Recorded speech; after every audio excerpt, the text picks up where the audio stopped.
When bound to human care and hope, then we are free. Freedom feels nice. We like the idea of freedom. But sometimes we trap ourselves, or we trap other people in our ideas of how we should be or how they should be. Like Amanda said, with the monster in our hearts. Today, we're going to explore one of the tools for being human, one of the skills that it would have been nice for us all to have learned as very young children, but unfortunately, we don't learn all of these tools in school, so we're exploring some of them through a series this year here at the Fellowship. Today, we're going to talk about apology. The poet and author Maya Angelou has a wonderful quote that I try to hold close to my heart. Do the best that you can until you know better. And when you know better, do better. Most of us, I think, try our best. We're all trying to do the right thing, going about our lives, taking care of our families, tending to our health and our homes, trying not to hurt people, trying not to make mistakes or faux pas or microaggressions. But unfortunately, we are people. People. I said this in a sermon a while ago. Have you met any people lately? We're a lot. Being all people-y. We mess up, friends. We mess up. We make mistakes. We hurt people. We don't try to, but sometimes we do. If we were perfect, that maybe would be nice, but we wouldn't be human if we were perfect. And so to do better when we know better is the only possible response. Not to flagellate myself for the mistake I made when I didn't know better, or when I was trying my best, but my best wasn't enough. It helps me to try to be kind to myself, and then to extend that same kindness to the people around me when they mess up. And let me tell you right now, friends, the anxiety in our society is so high. It is palpably high. And people are being real weird. Like a lot of weird stuff going on. People's anxiety is coming out sideways. People are being mean to each other, snippy with each other, short with each other. I don't know, have you noticed it? Have you felt it in yourself? I've felt it. I belong to a Facebook group of other UU minister colleagues, and you wouldn't believe some of the things going on in congregations right now. Like, people are having huge fights over like how to organize the kitchen closet. Maybe it's not about the kitchen closet, right? But there's just so many feelings. So many feelings, and when we all have feelings, we act funny. Ministers know this, wedding planners know this, funeral directors know this. People are gonna have feelings, and then they're gonna behave in odd ways. We should all be extra gentle with each other right now, and with ourselves. 2 weeks ago, I made a mistake when I was talking about trust in the service that Hannah and I did together the Sunday before her call vote. It was during the 9 a.m. service, and during the 9 a.m. service, I speak more off the cuff, and I was talking about general mistrust in our society, and particularly mistrust in institutions, and I was using societal mistrust of the medical system as an example. And in the 9 a.m. service, I misspoke, and I was talking about the Tuskegee syphilis study, and I said that the people who had been involved in that study, the subjects, had been infected by the researchers, which is not true. They were not. The men in that 1960s study were simply given placebos, and many of them were misled about their diagnoses. And so many of them didn't even know that they had syphilis, which led them then to infect other people, including partners, spouses, babies. And that was part of the devastating lack of trust, was the lack of information. And then, of course, the results of an untreated disease, including death. It was brought to my attention after the service that I had made this mistake, and of course, I was so embarrassed and ashamed. I was pre-med. I know what the Tuskegee syphilis study was about, but I had spoken too quickly, and I had made this mistake. And of course, I had made this mistake in a sermon about communication and trust. Ah, damn. So the congregant who had talked to me about it, we exchanged a few emails, and we talked. I said, I want to make it right, but I don't know the best way to make it right. And I felt like this is the way to make it right, to correct the error. I don't know if an apology is necessary, but I do feel sorry. Sorry comes from the same root as sorrow.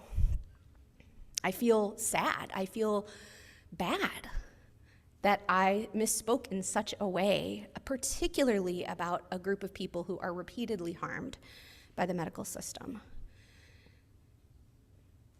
And I'm sorry for any gaps in trust that it might have caused with the people who heard that mistake. And so I just want to set the record right, because that's what today is all about. Practicing that skill of saying, I did something wrong. I didn't mean to. I wasn't like, ha ha ha, I'm going to mislead everyone about this scientific study. I made a mistake, and we make mistakes. We all do, all the time. And the only thing we can do is, when we know better, to do better.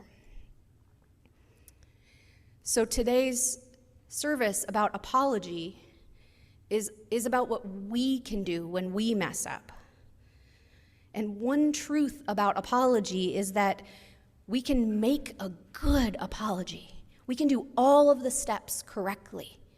We can change our behavior. And then we cannot guarantee that the other person will accept our apology or forgive us or re-enter a relationship with us. That is up to them. And we can't control them. We can only control what we can do. And when we are harmed by someone else, we don't have to accept their apology or forgive them. Forgiveness is about letting go of our own anger, our own grudge, for our own sake. I think our society has sort of a confused idea about what forgiveness is. They think forgiveness is forgetting what the other person did, letting it go, moving on, and acting like it never happened. Forgiveness is about letting go of our own feelings of anger and resentment, that monster that's inside our own heart, letting that go for our sake, because that monster is hurting us.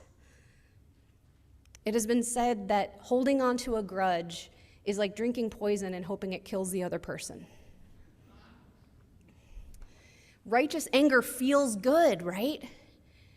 But it only hurts us. The other person doesn't even know that we're laying in bed, like, thinking about all the things we wish we had said. Not that I ever do that. The comeback I wish I had come up with. The other person is not harmed by that. Only I am harmed by that. And so if we want to forgive because we have been harmed, we can do that.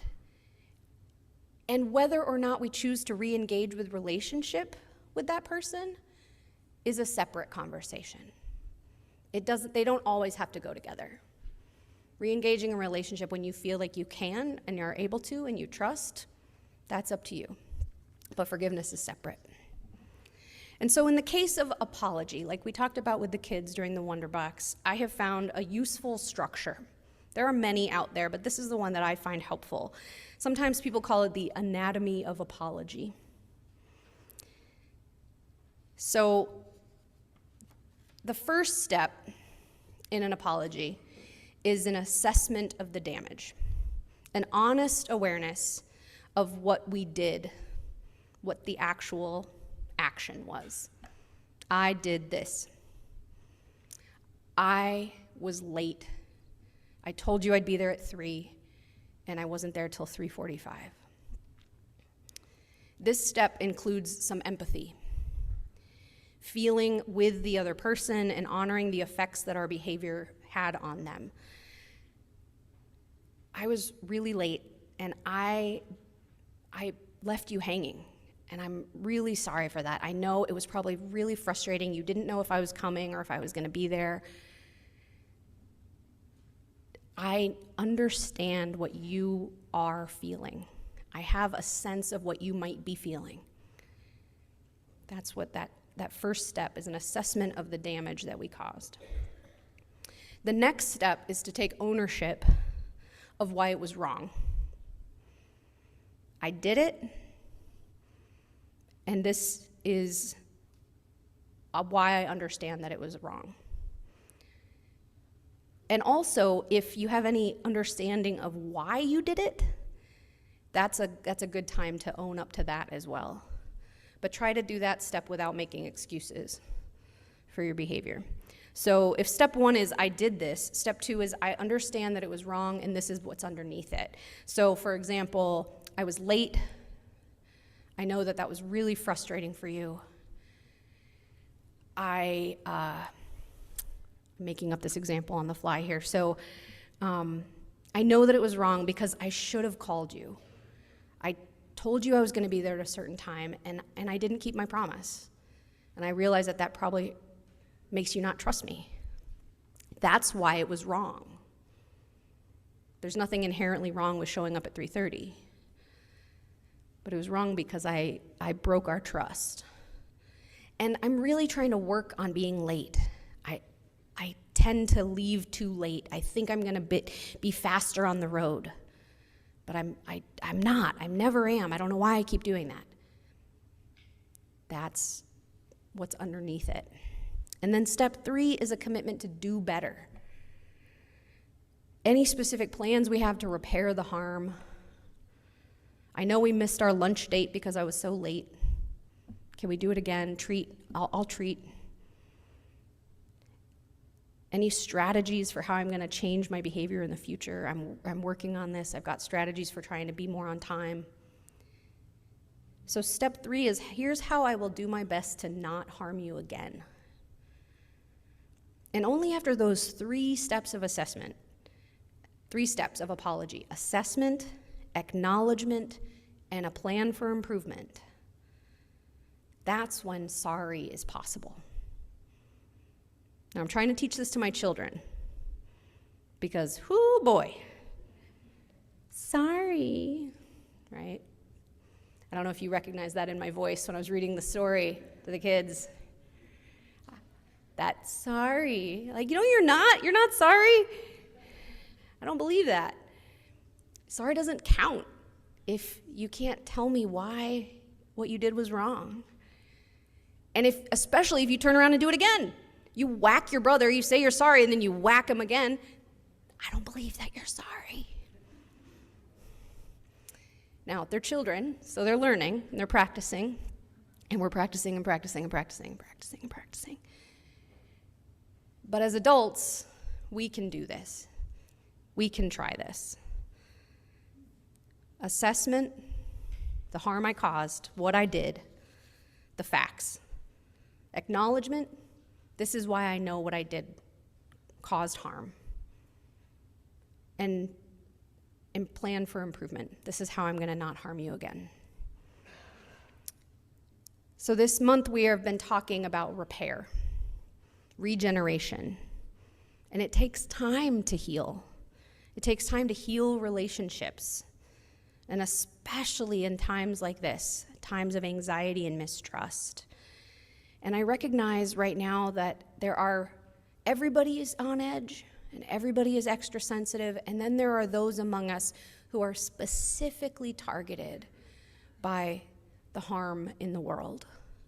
Our trans beloveds, our non-binary beloveds, our immigrant beloveds. And they are extra raw right now. And they have every right to be. And so just being extra, extra gentle with everybody we meet, because we don't know what each person is carrying, and all of us is doing our best until we know better.